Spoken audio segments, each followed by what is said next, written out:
Chapter 6 Supreme Truth Uttam Satya. Whenever discussion is held on Supreme Truth, normally truthful speech itself is understood as Supreme Truth. In the name of Satya Dharma, songs of truthful speech are often sung. It is said that one should speak the truth and should never tell a lie. None trusts the liar. In business also, if one's credibility is established once, it is established forever. Later on, nobody bothers even if he starts charging at double the rate. Just think whether this sermon is for speaking the truth or for looting in the name of truth. The purpose of this discussion is to draw attention to the fact that when we do not understand even the real purpose of truthful speech, the talk of supreme truth is a faraway thing. The common people may be understanding truthful speech to be the same as supreme truth, but what surprises one is the fact that even the erudite scholars who have been delivering lectures in Satya Dharma for many years are not able to go ahead of truthful speech. In Janagam, too, truthful speech has also been described as Satya Dharma from empirical point of view, and much light has been thrown on it because it has got its own importance and utility. But when we think deeply from real standpoint, there appears to be much difference in truthful speech and supreme truth. Supreme truth and truthful speech both appear to be totally two distinct and different things. One should bear in mind that what we are concerned with here is the discussion of Satya Dharma, which is included in the 10 religions with supreme forbearance, supreme modesty, supreme straightforwardness, supreme holiness, etc. as described in Janagam. A threadbare analysis of Satya Dharma is being attempted here in the aforesaid reference only. Gandhiji has also accepted truth as being above the limits of speech. He identifies truth with God. Wherever discussion about search for truth or adoration of truth takes place, assuredly search of truthful speech is not our concern. Rather, some such important and implicit truth is in our mind, which is adorable and worth taking shelter of. The truth adored by and providing shelter to philosophers and metaphysicians cannot be simply the spoken word, under whose shelter Dharma gets manifested, which could be the source of infinite bliss and peace. Such truth can only be some great conscious element or entity. It cannot be limited to words and speech. Limiting it to words and speech is in itself the biggest untruth. Acharyas have given thought to truthfulness of speech and the control of speech too, but they have discriminated it from Satya Dharma. In order that people may observe truthfulness in speech and keep control over speech, Acharyas have discussed it in the following 4 different contexts. 1. Satyanuvrat, 2. Satya Mahavrat, 3. Bhasha Samiti, 4. Vachan Gupti. Mainly to take a vow not to indulge in gross lies is Satyanuvrat. Not to tell even a subtle lie and always speak the truth is called Satya Mahavrat. Even when speaking the truth, to abstain from hoarse, displeasing, exaggerated truth, to speak beneficial, limited and pleasing words is Bhasha Samiti, whereas not to speak at all is Vachan Gupti. Thus, we see that in Janagam, to keep the vocal activity truthful and controlled, it has been circumvented at 4 places. The sum and substance is that if speaking is not essential, don't speak. If speaking is essential, one must speak salutary, few and pleasing words, and that too absolutely true. If you cannot abstain from telling a small lie, at least don't tell a big lie. Here the vocal activity is circumvented from both the positive and negative sides. The positive side, in the form of what to speak and how to speak, is considered under Satyanuvrat, Satya Mahavrat and Bhasha Samiti, and the negative side, in the form of abstaining from speaking, is considered under Vachan Gupti. Thus, to speak and not to speak, both the objects of the vocal activity have been covered here. What else remains after making the speech so much controlled, on account of which you want to place Satya Dharma also within the bounds of speech? A great loss which has resulted due to limiting Satya Dharma in the 4 corners of speech only is that its quest itself has been lost, the acquisition of that which is being searched as possible. But how can that be acquired whose search is lost? So long as truth is not understood, search continues. But when some false thing is believed to be true, its quest is also stopped. When search is stopped, where lies the question of its acquirement? The search of a murderer continues till someone is arrested for committing the murder. If one who has not committed the murder is arrested for the crime of murder and is given punishment, the real murderer will never be arrested. The file is now closed because, in the opinion of the world, the murderer has already been arrested and punished. What is the need for searching now? When the search has been stopped, it is impossible to find out the real culprit. Likewise, when truthful speech is taken to be the supreme truth, where does the question of searching real Satya Dharma rise?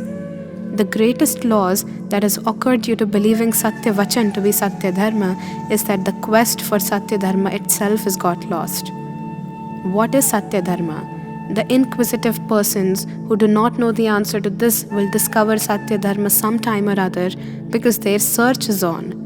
But for them who have assumed Satya Vachan to be Satya Dharma, it is not possible to discover the truth. Anuvrat are observed by householders and not by saints. Mahavrat are practiced by saints and not by householders. Likewise, Bhasha Samiti and Vachan Gupti are cherished by saints and not by householders. Anuvrat, Mahavrat, Gupti and Samiti are fostered by householders and homeless saints, but not by siddhas, liberated souls, and also not by vowless, right-faithed jeev, whereas supreme forbearance, etc. 10 religions are found according to one's own spiritual status, right from vowless, right-faithed souls up to the emancipated siddhas. Speech is the modification of matter substance, and truth is the religion of soul. The religion of the soul resides in soul and not in body and speech. In Siddha, the possessors of all the religions, the existence of the religions of the soul is necessarily to be found. Forbearance, etc., the 10 religions, including Satya Dharma, are found in Siddha, but they are devoid of Satya Vachan. Hence, it is established that from Nishchay point of view, Satya Vachan is not Satya Dharma. One question may arise here: are Anuvrat, Mahavrat not religion? Are Samiti, Gupti also not religion? Acharya Umaswami has included Anuvrat and Mahavrat in Tattvartha Sutra in Asraf chapter. Although from empirical point of view at some places these have been termed as dharma, but how can those which themselves are asravs and cause of bondage be called dharma from real point of view? Gupti Samiti are also not that Satya Dharma which is being discussed here. The thing worth noting is that Acharyas have described the 10 religions separately besides Gupti, Samiti, etc. If all are to be treated as religion, what is the purpose of describing these separately as dharma? From whatever point of view these have been separately mentioned as dharma, from the same point of view, I would like to say that all of them are not any of the religion out of these 10 religions, or one can say those are not that Satya Dharma which is being discussed here. Speaking more clearly from Nishchay point of view, the speech has no concern with supreme truth, because speaking of truth by Anuvratis and Mahavratis will be covered under Satya Anuvrat and Satya Mahavrat. Speaking beneficial, few and pleasing words will get covered in Bhasha Samiti and not speaking in Vachan Gupti. Now, no such form of vocal activity is left out which could be included in Satya Dharma. If speaking the truth is treated to be Satya Dharma, then Satya Dharma will not be found in Siddhas because they don't speak the truth. They don't speak at all. How does, therefore, the question of speaking truth and lies arise here? Is speaking necessary for the possessors of Satya Dharma? Can the person who observes silence throughout his life not be treated as the possessor of Satya Dharma? To escape from this situation, if it is said that of course they do not speak the truth but they do not tell lie also, therefore they possess Satya Dharma, this would mean that speaking truth is not Satya Dharma, but not to tell lie is proved to be Satya Dharma. But this argument is also not logical, because if not telling lie is treated to be Satya Dharma, then the one-sensed living beings who are without vocal activity shall have to be treated as the possessors of Satya Dharma, for they also never tell lies. When they are not endowed with the power of speaking, where does the question of telling lies arise? Thus, we see that neither speaking truth is Satya Dharma nor not telling lies. It is therefore quite obvious that Satya Dharma, which is being discussed here, neither consists in speaking the truth nor in speaking beneficial, few, and pleasing words. It also does not consist in keeping mum, which amounts to negation of speaking, because all these are the characteristics of the vocal activity, and Satya Dharma, with which we are concerned here, is the religion of the soul. The true religions do not disappear after their perfect manifestation. Supreme forbearance, etc. religions exist in Siddha, state of the soul, but Anuvrat and Mahavrat are found in the particular worldly state only. They may be the religions of that state only, but not of the soul. A householder takes oath by observing Anuvrat, but when the same householder accepts Muni Dharma, the life of an ascetic, he takes oath to observe Mahavrat. Anuvrat are then left out automatically. How can that be religion which falls off? Anuvrat, Mahavrat, Gupti, Samiti, all these are temporary halting places, not the destination, neither achievable nor the final aim. The final aim is the state of Siddha, and supreme forbearance, etc. religions existing in that state too are the real religions of the soul. Now, we have to comprehend that Satya Dharma, which is not found in all wrong-faithed souls, of the 4 channels of embodied existence from one-sensed creatures up to 5-sensed living beings, but which is found in all right-faithed souls as per their level of spiritual rise, right from vowless right-faithed embodied souls up to Siddhas. Sat is the intrinsic property of a substance. Soul is also a substance, hence it is Sat Swabhavi, characterized by Sat. The tranquil attachmentless modification, which is manifested in the soul by taking shelter of Sat Swabhavi Atma, is called Satya Dharma from Nishchay point of view. The word Uttam, prefixed with Satya, indicates the absence of wrong belief and the presence of right belief.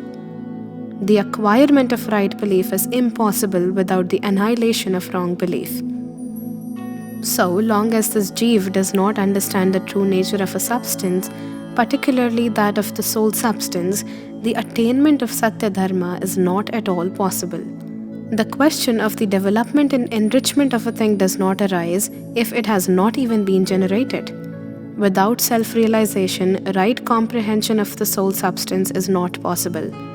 For the annihilation of wrong belief and acquirement of right belief, only true knowledge of the essential non-self elements is necessary. But as regards the self, its realization and knowledge both are essential. Without self-realization, right knowledge of the self is not possible.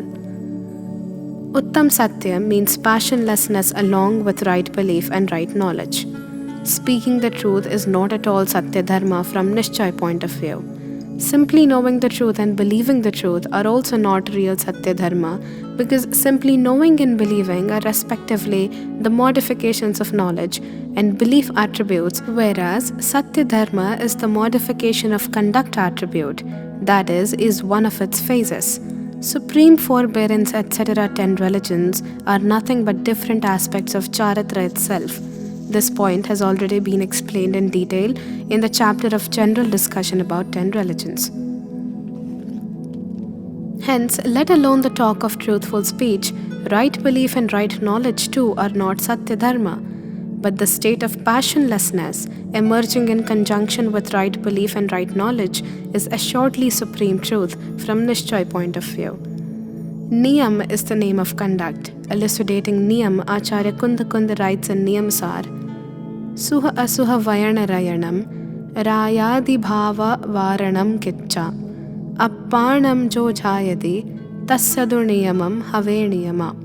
He who, avoiding good and bad forms of speech and impure thoughts, such as attachment, etc., engrosses in the self-soul, achieves niyam undoubtedly.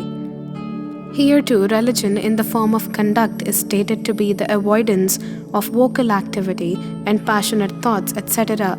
Satya Dharma is also an aspect of conduct, therefore, it should be in the form of avoidance of speech and passionate feelings.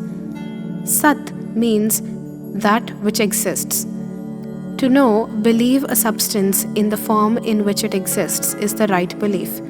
To describe it as it is the true speech, and the manifestation of passionlessness in conjunction with the right knowledge and belief about the nature of the self is Satya Dharma. The existence of Asat is a relative aspect. From Jeev's point of view, a Jeev is Asat, and from a Jeev's point of view, Jeev is Asat. Because a substance from its Swachatushtai point of view is Sat, and from Parachatushtai point of view is Asat. As a matter of fact, whatever is there in the universe, all that is Sat. But people say, in the world the kingdom of falsehood alone is seen, truth appears nowhere. This is really the defect of one's vision, not of the nature of the existing things. That alone is called Satya, which has existence in the world. Let us now ponder over what is truth and what is untruth. This is a jar. This statement indicates three types of existences. It accepts the existence of the substance called jar, the existence of knowledge that knows the jar, and the existence of the word jar. All those things which exist are true. If these three, that is, the substance, its knowledge, and the indicative word, do not differ, then the knowledge is true, the word is true, and so far as the substance is concerned, it is invariably true. But when the substance, knowledge, and speech do not get unified, example, one speaks the word cloth and points out towards jar, then the speech would become false. Likewise, if the jar is in front of us and we know it as cloth, then the knowledge would become false. But in any case, the substance is not going to be false. It can never be false. It exists always on its own by its own nature and never by the support of others.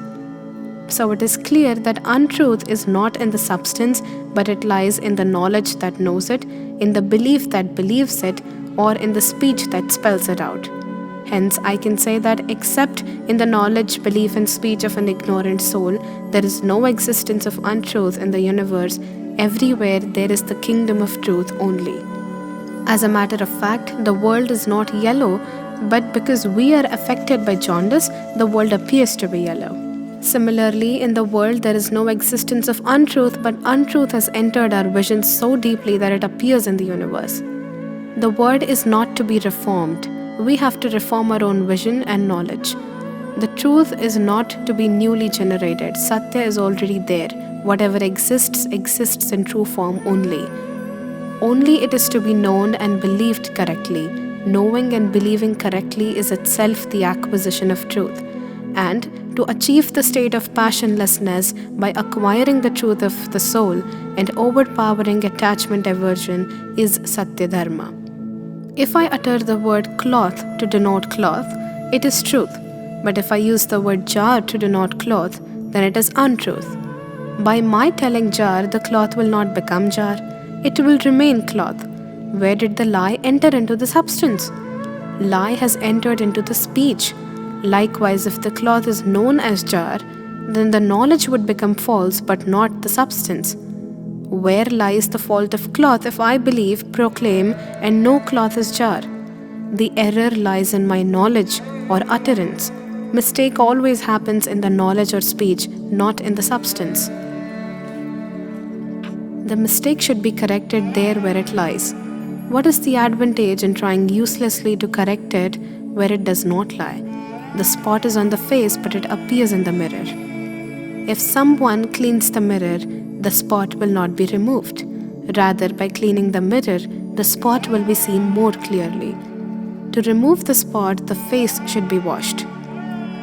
People go close to the photographer and say, "Please snap a beautiful photograph of mine." But gentleman, says the photographer, the photograph will be good or bad according to your face. How could it become more beautiful? You want me to snap a photograph or a beautiful photograph? If your face is not beautiful, how could the photograph be beautiful? As a matter of fact, a thing in its reality is beautiful. But where does the world believe this? If someone has got only one eye, and if in the photograph both the eyes are shown, will the photograph become beautiful? It may be called beautiful, but it will not be a real one. According to me, a thing in its natural form alone is beautiful. Satya is the name of knowing the thing exactly the same as it is. Satya is not the name of knowing it good or bad. Making division of good or bad in the substance is the function of attachment aversion. The function of knowledge is to know the thing as it is. We forget a thing after keeping it somewhere safely, and then say that the particular thing is lost. But what is the reality? The thing is lost or its knowledge is lost. The thing is still lying there where it was kept. Not the thing, but its knowledge is to be searched out. Untruth is either in the utterance or in the knowledge, not in the substance. There is no existence of untruth in the substance. The substance cannot be made identical to our knowledge and speech, nor is there any need to make it so. What is necessary is to make our knowledge and speech congruous to the nature of the substance. When the knowledge and speech become identical to the substance, those will also be true. When the soul acquires the passionless modification by taking shelter of its own self, it will be enriched by the wealth of Satya Dharma. The extent of enrichment by Satya Dharma will depend on the degree of self-realization. For truthfulness of speech, one will have to make one's speech identical to the nature of the substance. For speaking the truth, one should know the truth. How can the truth be spoken without knowing it? To many people, this seems to be very easy, because according to them, truth is nothing but stating what is seen, known, and heard. On this very basis, they say that it is easy to speak the truth and it is difficult to tell a lie. For telling a lie, planning is necessary. All the persons in the house have got to be trained to ensure that the lie may not get disclosed. To support one lie, thousands of lies have got to be told. Even then, the doubt of its getting disclosed persists. If you want to tell a lie, tell anything. But for speaking the truth, a great responsibility comes on your shoulder. The truth cannot be spoken without thinking. Hence, before speaking the truth, it is essential to know the truth. This becomes more important in the purposeful elements, though even a lie told about worldly affairs is also the cause of inauspicious bondage, yet the lie about the essential purposeful elements is a much greater sin. It causes infinite transmigration and is extremely harmful to the self and to others. Therefore, if the right knowledge of the nature of the substances is not attained, it is better not to speak but to keep mum, instead of uttering without thinking. In the way to liberation, speaking the truth is not compulsory, but to know the truth, to believe in the truth, and to attain Satya Dharma in the form of passionless state of the self evolved by taking shelter of the self-truth is essential. Because without speaking, emancipation is possible. But without knowing, believing, and absorbing into the truthful self, its attainment is not possible. It will make no difference if after knowing the truth one does not speak at all throughout one's life, but without knowing it, the life would be lost. Fire will remain hot even if someone may not say so. For fire to remain hot, it is not essential that someone should proclaim it to be hot. Likewise, if someone does not know that it is hot, it will still remain hot. Similarly, the true nature of a substance depends neither on a statement about it nor on its knowledge. It is always there. The knowledge which knows it in its true nature is true knowledge. The belief which believes it as it is true belief. The speech which describes it as it is true speech, and the conduct which puts it into practice accordingly is true conduct. We have in fact forgotten the real truth. How can then true knowledge, belief, conduct, and speech, which could be evolved only by taking its shelter, get manifested in our life? The eternal inner self, having knowledge and bliss as its basic quality, is the ultimate truth. The knowledge, belief, and its passionless conduct based on it is the religion of supreme truth. The present age is the age of compromise. In over-enthusiasm, some people talk of compromise even in the matter of fundamental reality of substances. But what is necessary is the understanding of the true nature of the substance, not of making compromise. Where is the room for making compromise about the nature of the substance, and who are we to make compromise about it? In the state of compromise, both the parties have to bow down. The basis of compromise is not truth, but the strength one possesses. In a compromise, the point of view of a powerful person prevails and not that of a truthful one. How is the fire, cold or hot? This may be worth knowing, but where lies the point of compromise in it? Moreover, when and where is your compromise acceptable to the true nature of the substance? Dharma is the name of correct understanding about the nature of the substance. Truth needs no compromise. The need is to understand it as it is. Truth and peace are attainable by understanding them, not by any type of compromise. In this miracle-loving world, who bothers about the truth? Who has the urge for attaining it? Who cares to assess its value? The world salutes them who show some miracle. For the glorifiers of untruth, the attainment of truth is not only difficult, but rather impossible. Satya is attained only by them who have deep interest in it, know its significance, and have enthusiasm for its attainment. It is impossible that one in whom deep desire to attain the truth is awakened, is convinced about its supremacy, is intensely devoted to achieve it, and makes introverted endeavor for achieving it, may not be able to achieve it.